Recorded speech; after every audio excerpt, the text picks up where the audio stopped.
नमस्कार, मैं हूं साहिल जोशी। दंगल में आपका स्वागत है। आज का दंगल मोदी सरकार के 11 साल के बाद देश के मिजाज पर है। पिछले 11 साल से देश में एनडीए की सरकार है और प्रधानमंत्री नरेंद्र मोदी है। बीजेपी का दावा है कि 11 साल में सरकार ने कई बेमिसाल उपलब्धियां हासिल की हैं। बीजेपी इसे सेवा, सुशासन, गरीब कल्याण, विकास, आविष्कार और नवाचार का अमृतकाल बताती है।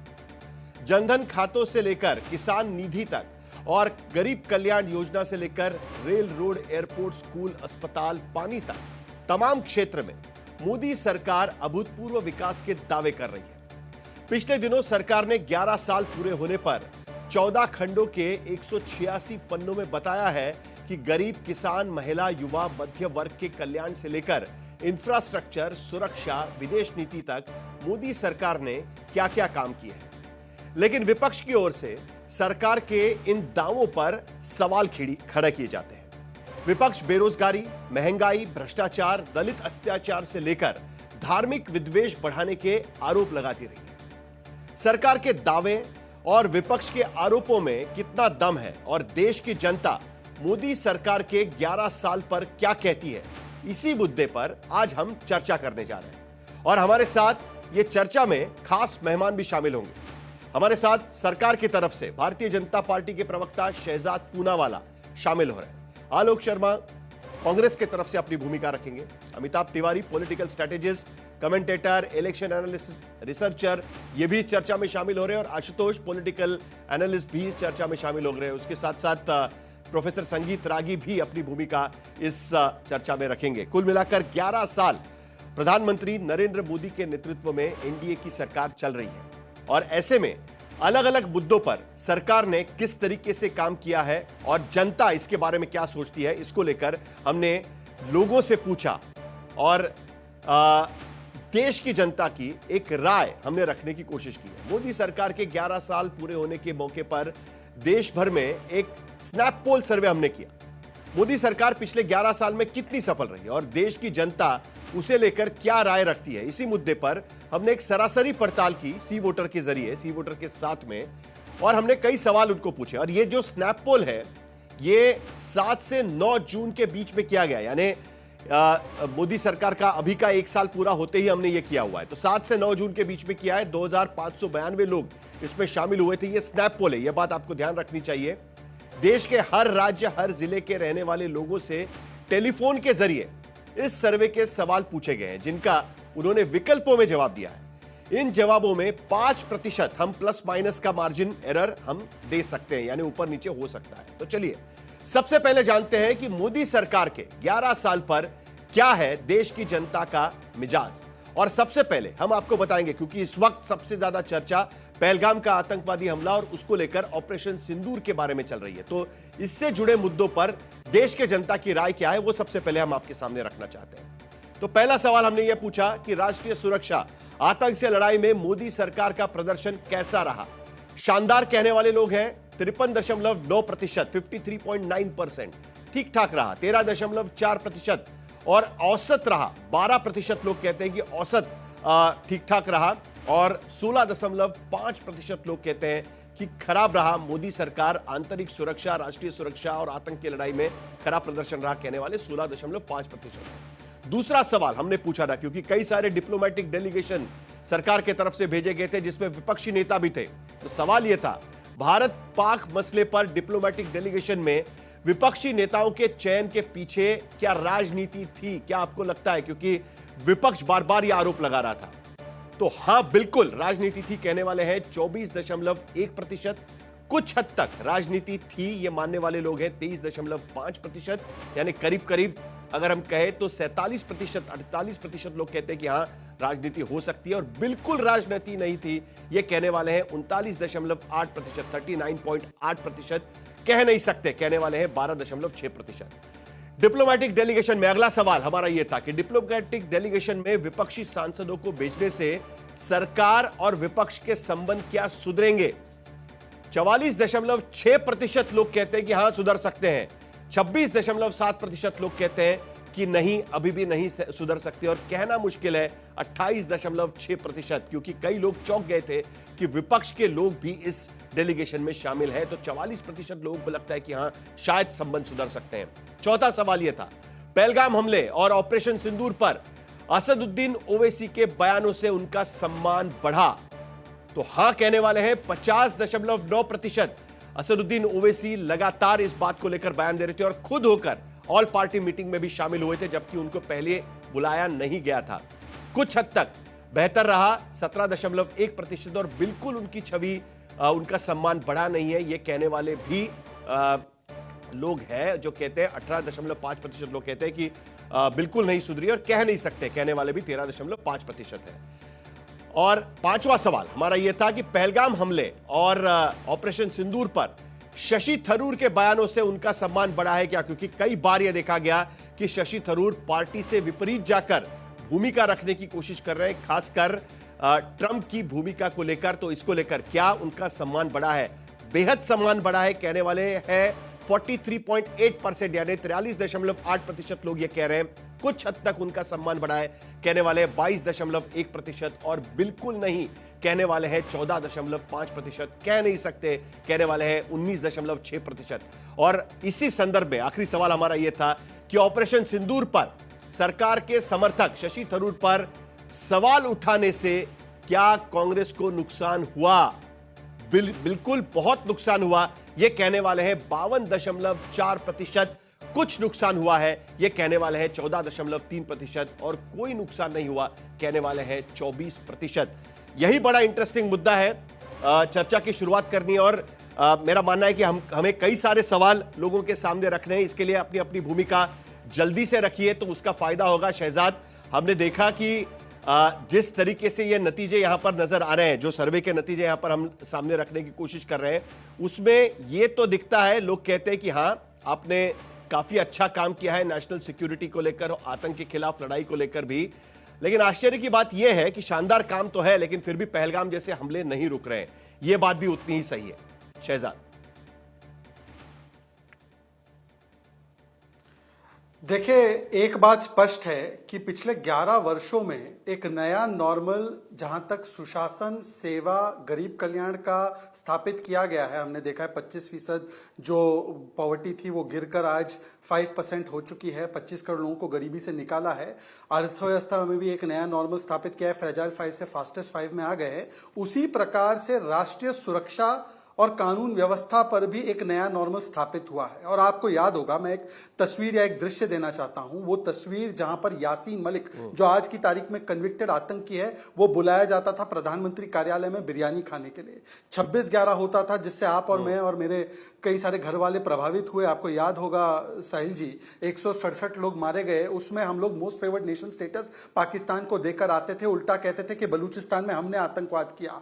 800 से ज्यादा लोग मारे गए अलग अलग आतंकी हमले में। हर दूसरे तीसरे हफ्ते बेंगलुरु, दिल्ली, चेन्नई, कोयम्बटूर, पुणे, सब जगह आतंकी हमले होते थे, कोई जवाब नहीं दिया जाता था। और अब हम देख सकते हैं एक नया टेम्पलेट की उरी होता है सर्जिकल स्ट्राइक, फिर उसके बाद पुलवामा होता है, बालाकोट एयर स्ट्राइक, और अब हमने जो ऑपरेशन सिंदूर किया है कि घर में घुसकर मारेंगे, न्यूक्लियर गीदड़ भपकी से नहीं डरेंगे, और हमने बता दिया है कि गोली का जवाब गोले से होगा, अमन की आशा नहीं, ब्रह्मोस की भाषा होगी। और बात केवल इतनी नहीं है, इस बार तो हमने जलबंदी भी की है और कूटनीतिक घेराबंदी भी की है। तो एक नया नॉर्मल स्थापित किया गया है। मैं आपको एक और उदाहरण देता हूं, नक्सलिज्म, जिसको यूपीए ने कहा था बिगेस्ट इंटरनल सिक्योरिटी चैलेंज, आज वो भी 150 जिले से घटकर मात्र 18 जिले में बाकी रह चुका है, और 26 आते आते वो भी समाप्त होगा। पर कांग्रेस का ओल्ड नॉर्मल देखिए, पहले उन्होंने ऑपरेशन सिंदूर को छुटपुट बोला, सरेंडर बोल दिया, फिर पहलगाम में पाकिस्तान को क्लीन चिट दिया, सेना के मनोबल पर चोट किया अजय राय और चन्नी जी ने। और अब भी आप देखिए कि सांसदों की तुलना कभी आतंकियों से करना, या कहना कि जो हमारे सांसद गए वो कपड़े पहनकर ड्रेसअप होकर गए। मतलब कि ऐसी टिप्पणी मेरे बारे में, मेरी पार्टी बारे में नहीं, सुप्रिया सुळे के बारे में ऐसी टिप्पणी कर रहे हैं, कनिमोजी के बारे में। तो ये अभी भी कांग्रेस ओल्ड नॉर्मल पाकिस्तान परस्ती, सेना का अपमान, यही कांग्रेस की पहचान। और इसीलिए 26/11 में कुछ नहीं किया, उसको वो कड़ा एक्शन मानते हैं। 53.9% लोग कह रहे हैं कि आतंक के खिलाफ सरकार का प्रदर्शन काफी अच्छा रहा, बावजूद इसके कि पहलगाम जैसे से हमले अभी भी वैसे के वैसे ही चल रहे हैं। पिछले 10 साल में कई बार कश्मीर में इस तरीके से हमले हमने देखे हैं, वो सिर्फ इसलिए क्योंकि इस सरकार ने कम से कम उसका उस तरीके से जवाब देने की कोशिश तो की। सर्जिकल स्ट्राइक किया, कभी एयर स्ट्राइक किया, और कभी इस तरीके से जो हमने देखा कि पहलगाम के बाद ऑपरेशन सिंदूर का स्ट्राइक किया।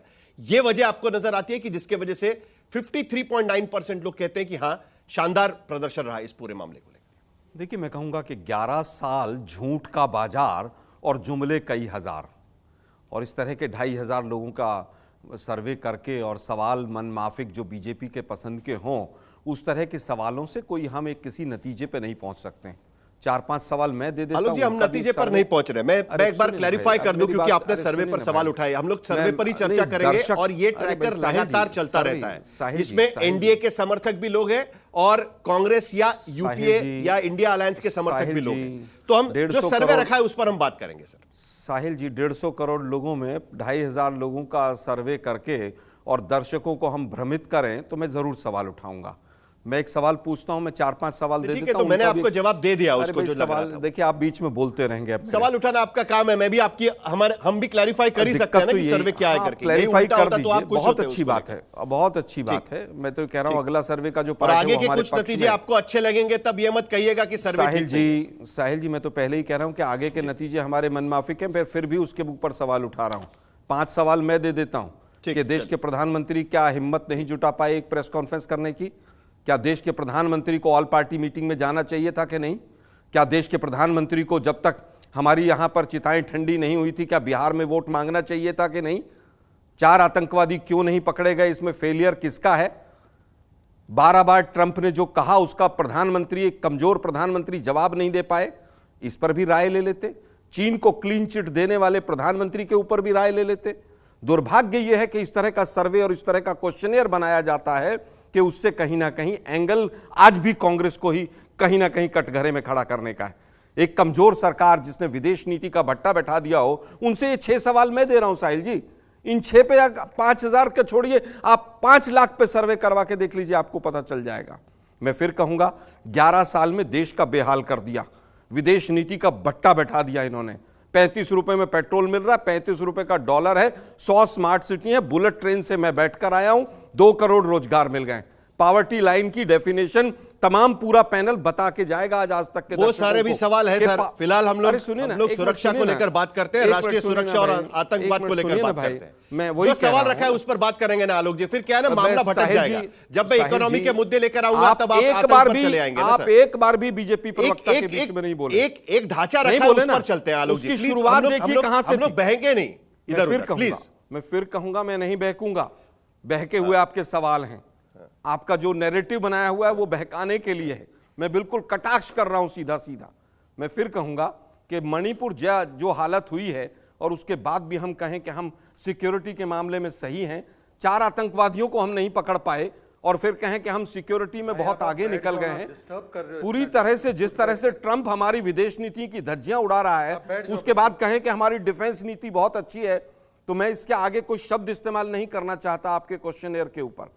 लेकिन मैं सीधा सीधा कहना चाहूंगा। ठीक है, चलिए, मेरा सवाल स्पेसिफिक ये था कि तमाम हमले अभी भी जारी है, लेकिन उसके बावजूद भी लोग ये कहने की कोशिश कर रहे हैं, कम से कम इस सर्वे के जरिए, कि राष्ट्रीय सुरक्षा और आतंक से लड़ाई में मोदी सरकार का प्रदर्शन, सर्वे ही इस तरह का है कि लोग तो कहेंगे ना। क्या सिर्फ इसके वजह से कि जो सर्जिकल स्ट्राइक चल रहा है, क्या सिर्फ इसके वजह से जिस तरीके से वो अंदर घुस के हमला किया गया, क्या सिर्फ इसके वजह से वो कह रही है? मेरा सवाल है।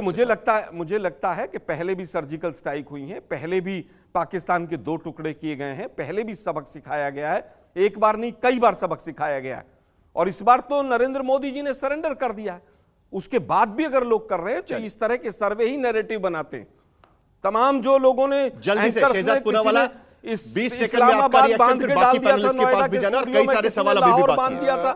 इसी तरह से नैरेटिव बनाया जा रहा है देश के अंदर। देखिए, पहले तो साहिल भाई नैरेटिव बनाने की कोशिश चल रही है, आपने पहले तो साहिल भाई, आपने कतई बुरा नहीं मानना है। जो लोग इलेक्शन कमीशन और चुनाव की विश्वसनीयता पर सवाल खड़े कर सकते हैं, और झारखंड में चुनाव ठीक होता है, तेलंगाना में ठीक होता है, कर्नाटका में ठीक होता है, पर महाराष्ट्र में बिगड़ जाता है, महाराष्ट्र की जनता को गाली देते हैं, वो साहिल जोशी को भी गाली दे सकते हैं और उनके सर्वे को भी गाली किसी को गाली नहीं दी है किसी ने। बेकार की अभद्र भाषा का इस्तेमाल मत कीजिए। लूजर, मैंने सवाल दिए 6। नहीं साहिल जी, अब आप रोकेंगे नहीं। मैंने क्या आपको गाली दी है क्या? मेरा संवाद चल रही है क्या साहिल जी, मैंने आपको गाली दी है क्या? साहिल जी, साहिल जी, मैंने आपको गाली दी है क्या भाई? बताइए। मैं तो मैसेंजर हूं। बीजेपी अरे एक मिनट, दोनों को शांत करिए प्लीज। दोनों को जरा शांत करिएगा। दोनों को जरा शांत करिएगा प्लीज। Panel please. मैं आपको यह बात दोनों को कहना चाहता हूं कि भाई मैं तो मैसेंजर हूं। आप मुझे गाली देने से, मुझे कुछ कहने से, मेरे सवालों पर सवाल खड़ा करने से कुछ नहीं हो सकता। जो सर्वे यहां पर आया हुआ है वो हम आपको सामने रखने की कोशिश करें और उसी पर हम चर्चा करने की कोशिश करेंगे। शहजाद, जल्दी से 10 सेकंड में आपकी प्रतिक्रिया उस पर चाहिए, उसके बाद मुझे आगे पैनलिस्ट के पास भी जाना है।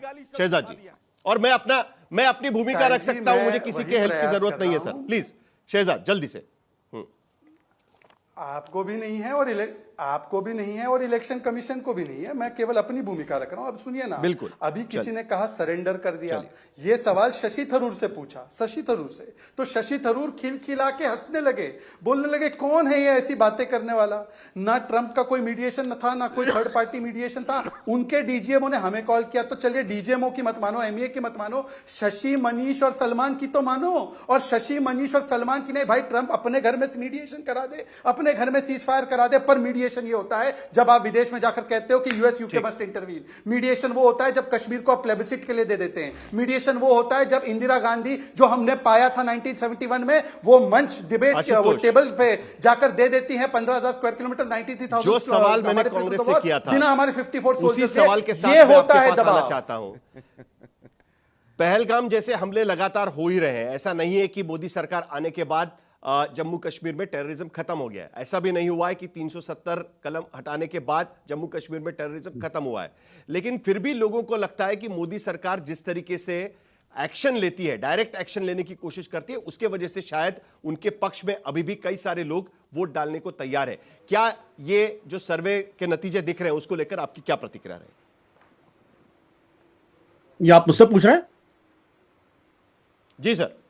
जी देखिए, साहिल, ये तो सर्वे है, ठीक है। सर्वे पे मैं कभी प्रश्न चिन्ह नहीं खड़ा करता, लेकिन मुझे लगता था कि इसमें 3-4 सवाल अगर और होते तो शायद ज़्यादा मुकम्मल तस्वीर होती और ज़्यादा बेहतर पर्सपेक्टिव लोगों के सामने आता।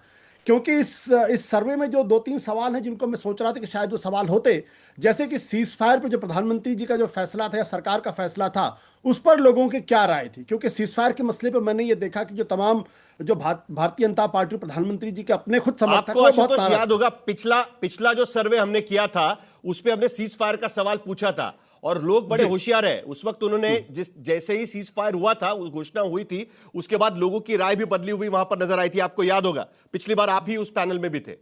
बिल्कुल।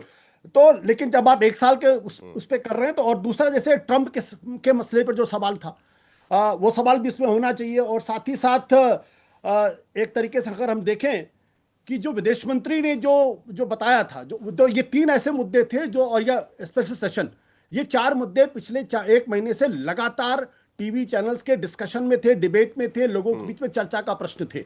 तो मुझे लगता था कि ये सवाल भी होंगे। खैर, अब ये सवाल नहीं है, लेकिन कुछ दिनों पहले अमिताभ जी ने भी एक अच्छा सर्वे किया था और मुझे लगता था कि उसकी भी हमारे ख्याल से थोड़ी पड़ताल होनी चाहिए। जहां तक इन सर्वे का प्रश्न, एक चीज तो बिल्कुल स्पष्ट है, वो ये कि कहीं ना कहीं सरकार ने जिस तरीके से नेशनल सिक्योरिटी को हैंडल करने की कोशिश की है, उससे लोग संतुष्ट दिखाई पड़ते हैं।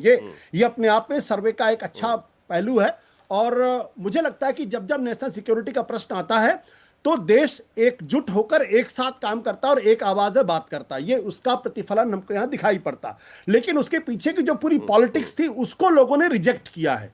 चाहे डेलीगेशन के सिलेक्शन में आपने देखा कि जो 48% लोग हैं वो इस बात से सहमत नहीं है कि आप उसके पीछे पॉलिटिक्स हो रही है, या राहुल गांधी या कांग्रेस पार्टी को जिस तरीके से शशि थरूर के मसले पे हुआ उसको भी लोगों ने पसंद नहीं किया। तो लोग ये तो समझते हैं कि नेशनल सिक्योरिटी के मसले पर देश को एकजुट होना चाहिए था, एक राय होना चाहिए और सरकार के साथ होना चाहिए। लेकिन इस नेशनल सिक्योरिटी पहलगाम या ऑपरेशन सिंदूर के बहाने, चाहे वो भारतीय जनता पार्टी पॉलिटिक्स करती हुई दिखाई पड़े या फिर कांग्रेस पार्टी पॉलिटिक्स करती हुई दिखाई पड़े, ये लोगों को पसंद नहीं। कम से कम ये इस बड़ा सर्वे इंटरेस्टिंग में फैक्ट है संगीत रागी कि जब लोगों से पूछा गया कि क्या आपको लगता है कि जिस तरीके से डेलीगेशन चूज किए गए, क्या उसमें आपको पॉलिटिक्स की बू आती है, तो ज्यादातर लोग कह रहे हैं कि हां, हमें इसमें पॉलिटिक्स की बू आती है। लेकिन दूसरी तरफ कांग्रेस ने भी जिस तरीके से शशि थरूर का विरोध किया, वो भी लोगों को पसंद नहीं आया हुआ है। तो लोग ठीक तरीके से देखते हैं इन सारी चीजों को, उनको दिखाई देता है कि किसमें क्या पॉलिटिक्स है। संगीत रागी। साहिल, देखिए, मुझे तो इस सर्वे में एक बात से मैं सहमत हूं कि इस पूरे सर्वे में एक चीज साफ निकल के रह आती है कि नरेंद्र मोदी सरकार की राष्ट्रीय सुरक्षा के मसलों पर जो डिसीजन है उसको सर्वे करीब करीब जस्टिफाई करता है, उससे सहमत होता है। मेजोरिटी ऑफ 53% तो मैं बहुत अच्छा कह रहे हैं, लेकिन 12% को औसत भी हम जोड़ लेते हैं तो ये 65% के आसपास आता है। दूसरी बात, ऑपरेशन सिंदूर को लेकर के मैं जो आपका 5वां सवाल था, वो एक प्रकार से राहुल गांधी पर टिप्पणी है और कांग्रेस पार्टी के नेतृत्व पर टिप्पणी है। जब शशि थरूर को डिमीन करने की कोशिश कर रहे हैं, वहां 65% टोटल ओवरऑल 65% जो है 43% और 22%, मतलब 65% लोग ये कह रहे हैं कि वो राहुल गांधी से असहमत हैं, शशि थरूर के साथ वो खड़े हैं। इसके अतिरिक्त जब कांग्रेस के नुकसान की बात कहते हैं तो उसमें भी एक प्रकार से राहुल गांधी पर और कांग्रेस नेतृत्व पर एक बुरी टिप्पणी है, जिसमें 66.7% लोग ये कह रहे हैं कि भाई नुकसान कांग्रेस का होगा, यानी कि कांग्रेस ने गलत ये किया है। पांचवी आपका एक सवाल था कि भाई डिफेंस, राष्ट्रीय सुरक्षा, ये सवाल सारे थे। अब एक डिप्लोमेटिक डेलीगेशन वाला बात था, उसमें बेशक 39% के आसपास का है, लेकिन ओवरऑल यदि हम पिक्चर देखें तो राष्ट्रीय सुरक्षा की नीति पर भारतीय जनता पार्टी के मोदी नेतृत्व की इसको लोगों ने सराहना की है। अब आती है बातचीत, एक 2-3 आपने बात किया है, क्या आर्टिकल 370 पर खत्म हो जाएगा टेररिज्म? आएंगे नहीं उस पर। खत्म होगा, इसलिए नहीं खत्म होगा, कंप्लीटली इरेज आप नहीं कर सकते हैं। बस 10 सेकंड में खत्म करूंगा, आपने 10 सेकंड अपने खत्म करो, इसलिए खत्म नहीं होगा कि यह एक विचारधारा है।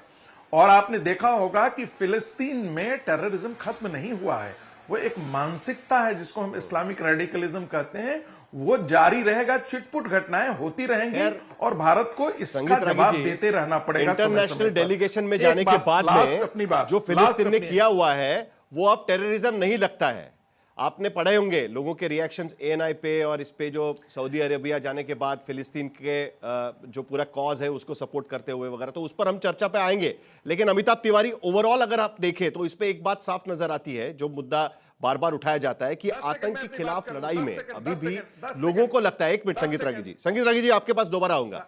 अमिताभ तिवारी, आपको क्या लगता है कि क्या इसका सीधा मतलब यह है कि सीज फायर का मुद्दा एक अलग है, लेकिन कम से कम एक्शन लेने में मोदी सरकार के बारे में लोग कहते हैं कि नहीं भाई, ये तो सही एक्शन लेते हैं?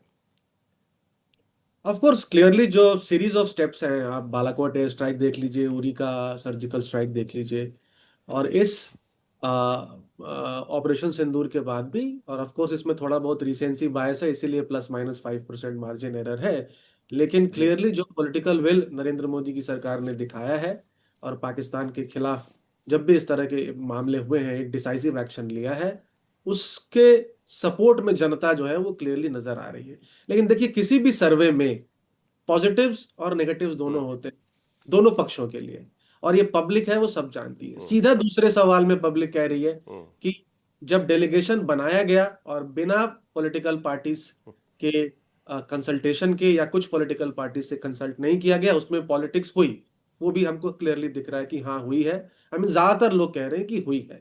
तीसरे सवाल में भी जनता ये संदेश दे रही है कि डेलीगेशन, ऑल पार्टी डेलीगेशन की वजह से होना चाहिए था, सरकार और विपक्ष के रिश्ते सुधरने चाहिए थे, लेकिन पॉलिटिक्स कर रही है कहीं ना कहीं सरकार और विपक्ष दोनों। तीसरे सवाल का यह मैसेज है। और ओवैसी मुझे एक बात को लेकर इंटरेस्टिंग बात यह लगती है इस पूरे मामले में कि थोड़ी सी जनता भी जो है ना, थोड़ी सी जनता नासमझ होती है। अभी भी जनता को लगता है कि ये सब डेलीगेशंस के बाद में सरकार और विपक्ष के रिश्ते सुधर जाएंगे। 44% लोगों को लगता है कि रिश्ते सुधर जाएंगे, और इस पैनल में बैठे हुए सभी लोगों को पता है कि ये होना काफी मुश्किल है। अमिताभ, सुधरने चाहिए, लेकिन पॉलिटिक्स हो रही है, तो ये भी एक मैसेज है, सुधरने चाहिए, वो सवाल है। और शशि थरूर और सीजी जरा का आगे के सवालों पर जाते हैं अमिताभ।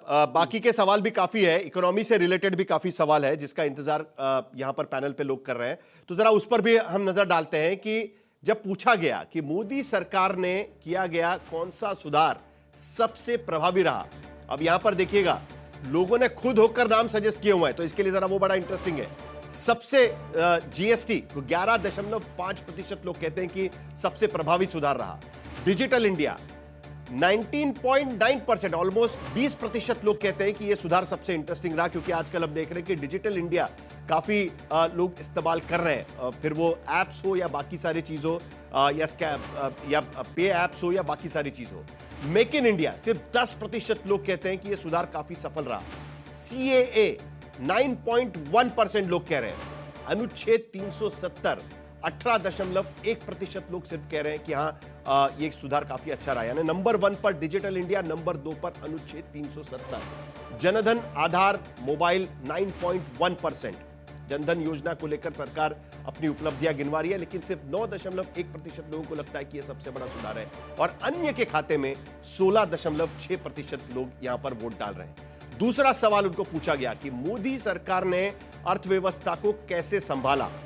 42 लोग कहते हैं कि बेहद प्रभावी तरीके से, आंशिक प्रभावी 22.6%, 13.7% लोगों को लगता है कि कोई बदलाव नहीं कर पाए हैं, आंशिक रूप से प्रभावी कहने वाले 4.7%, और बिल्कुल प्रभावी नहीं रहे, बेहद अप्रभावी कहने वाले हैं 11.4%। अगला सवाल बेरोजगारी को लेकर, और यह बड़ा इंटरेस्टिंग नंबर्स आपको नजर आएंगे। मोदी सरकार बेरोजगारी दूर करने में कितनी प्रभावी रही? बहुत प्रभावी रही, 26.3%, केवल 26.3% लोग कह रहे हैं। कुछ हद तक प्रभावी रही कहने वाले लोग हैं 27.9%, कोई भी बदलाव नहीं हुआ है कहने वाले 19.9, यानी करीब करीब 20%, कुछ हद तक प्रभावी सिर्फ 7%, और कुछ हद तक अप्रभावी कहने वाले 7% है, और बिल्कुल बेअसर रही इस मुद्दे को लेकर, बेरोजगारी को लेकर 15% लोग कहते हैं कि बिल्कुल बेअसर रही। यानी अगर हम देखें तो ऑलमोस्ट इक्वल प्रतिशत लोग कहते हैं कि प्रभावी रही और प्रभावी नहीं रही। चौथा सवाल, मोदी सरकार में सामाजिक सौहार्द, समावेशी भावना बढ़ी क्या? काफी हद तक बढ़ी, 44% लोग कहते हैं, कुछ हद तक बढ़ी 16.9%, कोई बदलाव नहीं आया 11.1%, कुछ हद तक घटी कहने वाले भी 6.8% है, और बिल्कुल नहीं बढ़ी कहने वाले 16.1% लोग यहां पर नजर आते हैं। यानी बाकी नंबर्स भी अगर हम देखें तो इक्वल यहां पर नजर आती है। और सबसे बड़ा सवाल, भ्रष्टाचार खत्म करने में मोदी सरकार कितनी कामयाब हुई है? तो भ्रष्टाचार घटा सिर्फ 30.8% लोग कहते हैं, कुछ हद तक घटा कहने वाले हैं 18.3%, भ्रष्टाचार थोड़ा बढ़ा है कहने वाले हैं 26.2%, और थोड़ा भ्रष्टाचार है कहने वाले 26.2% लोग हैं, भ्रष्टाचार ज्यादा नहीं घटा कहने वाले 10.1% लोग हैं, और बिल्कुल नहीं घटा कहने वाले 13.3% लोग हैं। यानी भ्रष्टाचार अभी भी कायम है कहने वाले लोगों की संख्या अभी भी इस सर्वे में ज्यादा निकल कर आ रही है। और भ्रष्टाचार विरोधी कार्रवाई को लेकर 2014 में प्रधानमंत्री मोदी और भारतीय जनता पार्टी ने बड़ा प्रचार किया हुआ था, तो इसको लेकर 11 साल के बाद लोगों को क्या लगता है, यह बड़ा इंटरेस्टिंग मुद्दा निकल कर आएगा। और छठा आखिरी सवाल, मोदी सरकार महंगाई पर नियंत्रण करने में सफल रही है क्या? सिर्फ बेहद कामयाब कहने वाले 26% लोग हैं, कुछ हद तक सफल रही कहने वाले 23.9% लोग हैं, कोई बदलाव नहीं कहने वाले 17.6% लोग हैं, कुछ हद तक नाकाम कहने वाले 5.2, और बिल्कुल बेअसर रही कहने वाले 24.8% लोग यहां पर नजर आते हैं। एक बड़ा मुद्दा यहां पर निकल कर आता है शहजाद, कि आतंक के खिलाफ लड़ाई में जिस तरीके से लोग आंख बंद करके मोदी सरकार के पक्ष में वोट डाल रहे हैं, वो बड़े मुद्दों पर, फिर वो भ्रष्टाचार का मुद्दा हो, बेरोजगारी का मुद्दा हो, महंगाई का मुद्दा हो, इसमें अभी भी लोगों के मन में एक राय बनती हुई नजर नहीं आ रही है। यह बात सबसे बड़ी बात है। शहजाद। देखिए साहिल जी, क्योंकि आपने इतने wide spectrum of topics cover किए तो थोड़ा एक एक वाक्य हर चीज पर बोलने का अवसर दीजिए। देखिए, सबसे पहले तो मैं अभी आपके सर्वे को जो है गाली बकना शुरू नहीं करूंगा, क्योंकि किसी को लगे कि ये सर्वे के रिजल्ट मेरे फेवर में नहीं, उल्टा तो मैं बहुत प्रसन्न हूं, क्योंकि देखिए ये वही चीज को रीइंफोर्स करता है जो हम चुनाव में देखते हैं। भाई, तीसरी बार केंद्र में सरकार बनी और हमारी पार्टी ने एक नहीं अनेकों बार गुजरात में, महाराष्ट्र में, मध्य प्रदेश में, हरियाणा में, असम में, त्रिपुरा में सरकारें रिपीट की। अच्छा, सरकार रिपीट करने का मतलब यह होता है कि एक प्रो इनकम्बेंसी है इन्हीं विषयों पर, चाहे वो इकोनॉमी हो, एम्प्लॉयमेंट हो, करप्शन से लड़ने की बात हो, महंगाई को कंट्रोल करने की बात हो। ये कई सारे मुद्दे ऐसे भी होते हैं जिसमें कि स्टेट का हस्तक्षेप होता है, तो इसमें एक गहराई से देखना होगा कि किसके स्टेट के प्रति इनको महंगाई या करप्शन ज्यादा लगता है। जैसे मैं उदाहरण देता हूं, बेंगलुरु में, कर्नाटका में सबसे ज्यादा दाम बढ़ाए गए हैं। अब आपने नेशनल सर्वे किया है तो निश्चित रूप से वहां का भी रिफ्लेक्शन होगा। दूसरी बात आते हैं एक एक वाक्य। देखिए, इकोनॉमी पर फ्रेजाइल 5 में थी, आज फास्टेस्ट 5 में इकोनॉमी है ना। 10 to 12% इन्फ्लेशन हुआ करता था, आज 4.5-5% के इन्फ्लेशन रेट, जबकि दो चुनौतियां थी हमारी वैश्विक, कोविड की चुनौती और यूक्रेन रशिया क्राइसिस। ये हुआ ना। आपने अभी जैम ट्रिनिटी की बात कराई, आपने कहा कि ये ज्यादा कोई महत्वपूर्ण नहीं। जैम ट्रिनिटी के माध्यम से 40 लाख करोड़ लोगों रुपए जो है जनता के खाते में गए और 85% वो खूनी पंजा या लुटेरा पंजा लूटने की स्थिति में नहीं रहा, जो पहले होता था 1 रुपया भेजे तो 85 पैसे खा जाते थे। तो ये भी भ्रष्टाचार पर ही एक रोक है। हमने देखा है कि किस प्रकार से, अभी आपने बात की एम्प्लॉयमेंट की, तो एम्प्लॉयमेंट में आप देख लीजिए कि ईपीएफओ का डेटा 16 करोड़ का था, आज वो 27 करोड़ सब्सक्राइबर हो चुके हैं। आरबीआई की क्लेम्स रिपोर्ट देख लीजिए, एसबीआई की रिपोर्ट देख लीजिए कि हर वर्ष जो है 1 से 2 करोड़ नौकरियां पैदा हुई, उत्पन्न हुई हैं, और इसीलिए तो लोगों ने हमें वोट दिया है। जबकि यूपीए के जमाने में 10 वर्षों के अंतराल में केवल 2.5 करोड़ नौकरियां पैदा हुई। ये आरबीआई की रिपोर्ट है। पर मैं आगे बढ़ना चाहता हूं, 10 सेकंड और, केवल 10 सेकंड और। देखिए, अभी आपने बात की है कि महंगाई के विषय में, और महंगाई के विषय में बात कर लेते हैं। एवरेज इन्फ्लेशन देखिए 10 to 12% हुआ करता था यूपीए के जमाने में। आज अभी अप्रैल 2025 का सीपीआई इन्फ्लेशन देख लीजिए 3.5% के आसपास है। पॉवर्टी जो जहां तक है वो 25% पॉवर्टी थी और आज वो 5%, और जबकि हमने पॉवर्टी को मापने का मापदंड जो है वो $2.15 से बढ़कर $3 किया गया है। तो इसीलिए मुझे लगता है कि हर मोर्चे पर भारतीय जनता पार्टी की सरकार सफल हुई, इसलिए सरकार रिपीट हुई। मैं पूछना चाहता हूं आलोक शर्मा जी से, चलिए, आपने कर्नाटका में पेट्रोल, डीजल, पानी, दूध सबके दाम बढ़ा दिए। आपने बोला हिमाचल में पेट्रोल के दाम, डीजल के दाम कम करके 7 रुपए डीजल के दाम बढ़ा दिए। वहां पर बोला बिजली के दाम कम कर देंगे, 300 यूनिट बिजली फ्री देंगे, आपने वहां पर बिजली के दाम बढ़ा दिए, टॉयलेट पर टैक्स लगा दिया। तो आलोक जी सिर्फ इतना बता दें, हिमाचल में और कर्नाटका एक बात में तो आपको माननी पड़ेगी ना, 5 कदम। आप कह रहे हैं वो ठीक है, लेकिन अभी भी 42% लोगों को लगता है कि महंगाई कंट्रोल नहीं हुई है। आज की स्थिति में जब पेट्रोल के दाम सस्ते करने के घोषणाएं दी जा रही थी, आज की स्थिति में 100 रुपए तक पेट्रोल पहुंच गया है। तो ये भी बात लोग देख रहे हैं ना कहीं लोगों तक ये बात नहीं पहुंच रही है। सिर्फ नंबर से काम नहीं चलेगा। आप देखिए, ट्रांसपेरेंसी इंटरनेशनल का जो रिपोर्ट है उसके मुताबिक 2024 में भारत का नंबर 96 पहुंच गया था, जो 2023 में 85 था। धीरे धीरे करके भारत का नंबर जो 2019 में 80 था, 180 देशों में 96 तक पहुंच गया है। यानी हम फिसल रहे हैं उस पोजीशन में भी। आप लेबर फोर्स की बात कर रहे थे, लेबर फोर्स की आपके भी बड़े इंटरेस्टिंग है। अभी भी लेबर फोर्स पार्टिसिपेशन रेट जो अगर देखे तो 55.6% है।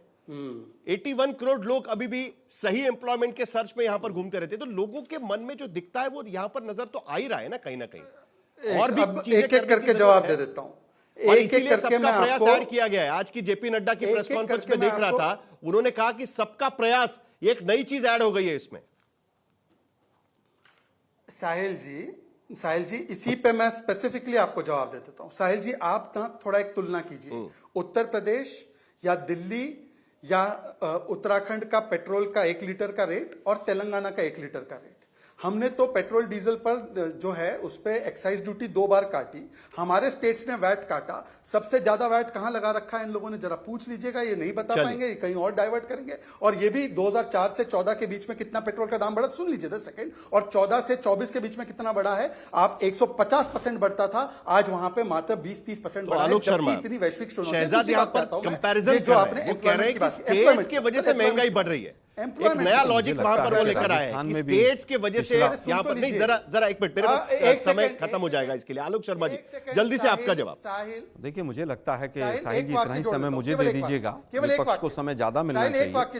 मोदी जी 6.5 लाख वोटों से 2019 में जीते थे। मोदी जी 6.5 लाख वोटों से बनारस जीते थे और इस बार 1.5 लाख से जीते हैं, तो किसकी कितनी पॉपुलैरिटी है बनारस के लोगों ने ही बता दिया। कितनी सीटें कहां कहां घटी वो भी पता चल गया। 240 पर आगे 400 पार का नारा था। तो जो राज्यों में जीतने की बात ये कर रहे थे उसका जवाब दिया मैंने। 2 करोड़ रोजगार देने की बात हुई थी और 45 साल की बेरोजगारी दर हाईएस्ट रही है। महंगाई तो है ही नहीं देश के अंदर, ये तो हम मान के ही चल देते हैं। वेजेस पूरी तरह से स्टैग्नेशन पे हैं।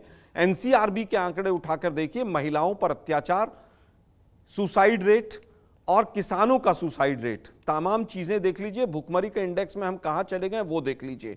लेकिन सवालों में कहीं नहीं था कि देश के ऊपर 5 गुना कर्जा बढ़ाने के लिए पंडित नेहरू जिम्मेदार हैं या मोदी जी जिम्मेदार हैं। 54 रुपए का डॉलर छोड़ा था, 87 पे पहुंच गया। किसान की आय 32 रुपए से घट के 27 पे आ गई।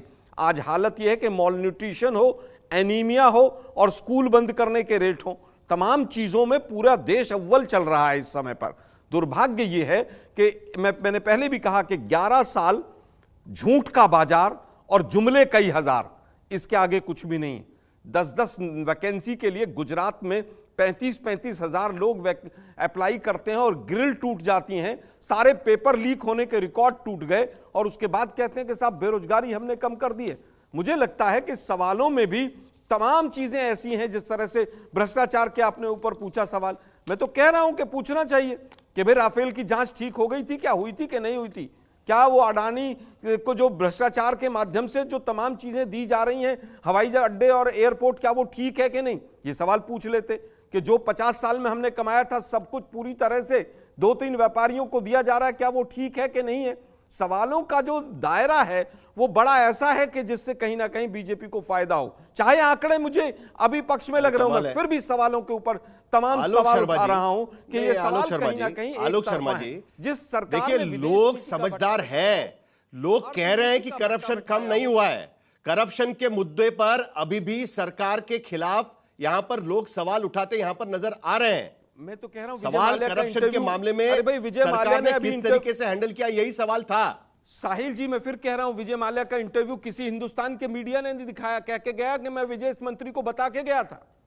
किसी चैनल ने दिखाया हो तो बता दीजिए, कहां से ओपिनियन बनेगी? अरे पूरा इंटरव्यू पढ़ देख लीजिएगा, 4 घंटे का इंटरव्यू है, उसके मुद्दे निकलने जाएंगे तो सभी के लिए मुश्किलें बढ़ती जाएंगी। तो दिखा दीजिएगा मुझे। विजय मल्ल्या के इंटरव्यू पर अभी डिस्कशन ना ही करे तो ज्यादा बेहतर रहेगा। बेहतर रहेगा, ऐसे मत करिए सर, क्योंकि मुद्दे यहाँ पर काफी सारे इंपॉर्टेंट है। और बड़ी इंटरेस्टिंग बात यहाँ पर अमिताभ तिवारी मुझे यहाँ पर नजर आई, जब लोगों को पूछा गया कि मोदी सरकार ने किया कौन सा सुधार आपको प्रभावी रहा, कहीं भी डीमोनेटाइजेशन का जिक्र यहां पर नजर नहीं आता। लोग समझदार हम मान के चले, क्योंकि देखिए बाकी उपलब्धियां उन्होंने गिनवा दी। अनुच्छेद 370 सबसे बड़ा ऊपर, पॉलिटिकल डिसीजन 18.1%, डिजिटल इंडिया सबसे ऊपर, क्योंकि लोग रोजमर्रा उसको इंतजार कर रहे हैं। लेकिन जिसकी सबसे ज्यादा चर्चा की गई थी, उस डीमोनेटाइजेशन पर कोई वोट डालने को ही तैयार नहीं है आज की स्थिति में। नहीं, क्लियरली अगर आपने सवाल अगर शायद पूछा होता कि मोदी सरकार के सबसे बड़े फेलियर्स कौन से हैं, तो उसमें शायद नंबर 1 पर आ सकता था डीमोनेटाइजेशन। इसलिए क्योंकि जो भी स्टेटेड ऑब्जेक्टिव्स थे डीमोनेटाइजेशन के, क्योंकि 99% करेंसी तो वापस आ गई थी, बैंकों में जमा हो गई थी, इसलिए यहाँ पे नहीं दिख रहा है। देखिए क्लियरली महंगाई और बेरोजगारी और करप्शन, इन तीनों मुद्दों पर, और इन तीनों मुद्दों पर सरकार आई थी 2014 में। इन तीनों मुद्दों पर यह सर्वे दिखा रहा है कि जितने लोग लगभग खुश हैं सरकार के काम से, उतने ही लोग नाराज भी हैं। तो लगभग बैलेंस है, और यही बैलेंस, इसी बैलेंस का रिजल्ट हमको 2024 के लोकसभा चुनाव के रिजल्ट में दिखा था, क्योंकि इन तीनों मुद्दों पर नाराज। आप सहमत है जो अमिताभ तिवारी कह रहे हैं उससे? 230 सीटों पर एनडीए की सरकार का कम हो गया। साहिल, मैं थोड़ा इसको दूसरे पर्सपेक्टिव में देखता हूं। महंगाई, बेरोजगारी और ये चीजें, भ्रष्टाचार, जब ये सवाल करते हैं तो राज्यों के अंदर जो भ्रष्टाचार है उसका भी रिफ्लेक्शन होता है। क्योंकि आप, यदि आपका सर्वे, चूंकि छोटा ही सर्वे है, मैं उसको एक्सेप्ट करता हूं, यदि 2500 लोग से होंगे तो तेलंगाना के भी लोग होंगे, बंगाल के भी लोग होंगे, बाकी राज्यों के लोग भी होंगे। तो हर राज्य के अंदर कैसा रिफ्लेक्शन आया है मुझे नहीं मालूम है। तो राज्यों के अंदर यदि ये बातें की जाती है, एक कॉम्पिटिटिव स्टैटिस्टिक्स हमारे सामने आता तो संभवतः बेहतर ही आता। अब जो पहला जो सवाल आपने शुरू किया था उसमें देखिए, यदि डिमोनेटाइजेशन नहीं होता तो डिजिटल करेंसी के मामले में आज हम दो दुनिया में सर्वश्रेष्ठ स्थिति में पहुंचे हुए हैं, वो आज नहीं आता है। एक पान के दुकान से लेकर के एक बीड़ी बेचने वाला और एक सब्जी बेचने वाला भी आज, एक रिक्शा वाला भी आज डिजिटल चंद्रबाबू नायडू ने कल ही कहा है कि 500 रुपए के नोट बंद कर देने चाहिए। ट्रांसपेरेंसी की तरफ ले जा रहे हैं। नहीं, मैं आपसे सहमत हूं। बहुत सारे लोग, स्वामी रामदेव ने भी कहा था, बहुत सारे लोग कह रहे कि बड़ी जितनी करेंसी होगी भ्रष्टाचार के, लेकिन एक साथ और भी देखिएगा कि जिस प्रकार से हमारा इकोनॉमी का वॉल्यूम बढ़ा है, जब आप चौथी बड़ी इकोनॉमी होते हैं तो आपके ट्रांजैक्शन पहले 10,000 रुपए ट्रांजैक्शन होता था तो हम एक बड़ी बात समझते थे। आज के दिन में हम 50,000 रुपए के ट्रांजैक्शन को भी हम बहुत बड़ी बात नहीं मानते हैं। तो बड़ी करेंसी कहीं ना कहीं आपकी एक जरूरत हो जाती है, और उससे डिजिटल करेंसी के तौर पे जो जब आप ट्रांजैक्शन करते हैं तो वो आपको सहूलियत देता है। लेकिन फिर भी कुल मिलाकर के ये हम ये कह सकते हैं कि हाँ, बढ़ गया भारतीय इकोनॉमी में। देखिए बस राही जी, कैश ट्रांजैक्शन बढ़ गया, हाँ। नकली नोट ज्यादा बढ़ गए, 500 के अवसर दीजिए और 2000 के तो पूछो मत। जल्दी से साहिल, मुझे अवसर दीजिए। ये अभी बड़ी भी unfair है। और आज आखिर तक में जो है ये नहीं बता पाए कि मेरा नोटबंदी में समय कितना खत्म हो रहा है पैसा इसके वापस लिए। आया था। सर, मैं आपके डेटा से सहमत नहीं हूं। 3 अहम मुद्दे जिसको लेकर 2014 में तख्ता पलट हुआ सर, था, वो मुद्दे अभी भी लोगों के मन में कायम है, यही यहां पर नजर आता है। आशुतोष, आपको क्या लगता है? नहीं, मुझे ऐसा लगता है साहिल सत्ता परिवर्तन हुआ, काला धन की बात एक करते मिनट। हैं, काला धन की जब बात साहिल करते हैं तो अब रामदेव जी का नाम नहीं लेना चाहिए। परिवर्तन हुआ था। देखिए, जब काला धन की बात करते हैं तो अब रामदेव जी का नाम नहीं लेना चाहिए, क्योंकि 2014 के बाद से उनको पता चल गया काला धन इस समाज से गायब हो चुका पूरी तरीके से। देखिए, दो बड़े इंटरेस्टिंग डेटा इसमें है, और वो मुझे लगता है कि सरकार के पूरे इकोनॉमिक रिफॉर्म्स पर बड़े सवाल खड़े कर देता है। वो ये कि जब जीएसटी में पूछा गया तो 11.5%, और जब उसके अलावा 10.0% है। अब ये जो दो डेटा है, ये इसका मतलब ये मेक इन इंडिया जो प्रधानमंत्री नरेंद्र मोदी का 2014 के बाद का सबसे बड़ा था, मतलब लोगों को पता ही नहीं मेक इन इंडिया नाम की कोई चीज इस देश के अंदर हुई या जीएसटी नाम की जैसी कोई चीज हुई है। और उसके साथ साथ ये डेटा ये कहता है कि समावेशी मतलब सामाजिक सौहार्द बढ़ के 61% हो गया। मुझे लगता है कि इस डेटा की सबसे बड़ी एनॉमली यही है कि जब हर आदमी ये महसूस कर रहा है कि समाज के अंदर तनाव बढ़ा है, बिटरनेस बढ़ी है, जहर बढ़ा है, उस वक्त ये सर्वे दिखा रहा है कि 61% लोग कह रहे हैं कि समाज के अंदर समावेशिता बढ़ी है और सौहार्द बढ़ा है। मुझे लगता है कि ये इस डेटा पर मुझे ऑब्जेक्शन है। इसके बावजूद एक तरफ जब लोग कह रहे हैं कि आतंक से निपटने में, मेरा समय खत्म हो गया इसके लिए, आतंक से निपटने में मोदी सरकार सफल रही है, वहां दूसरी तरफ करप्शन को लेकर अभी भी लोगों के मन में सवाल कायम है।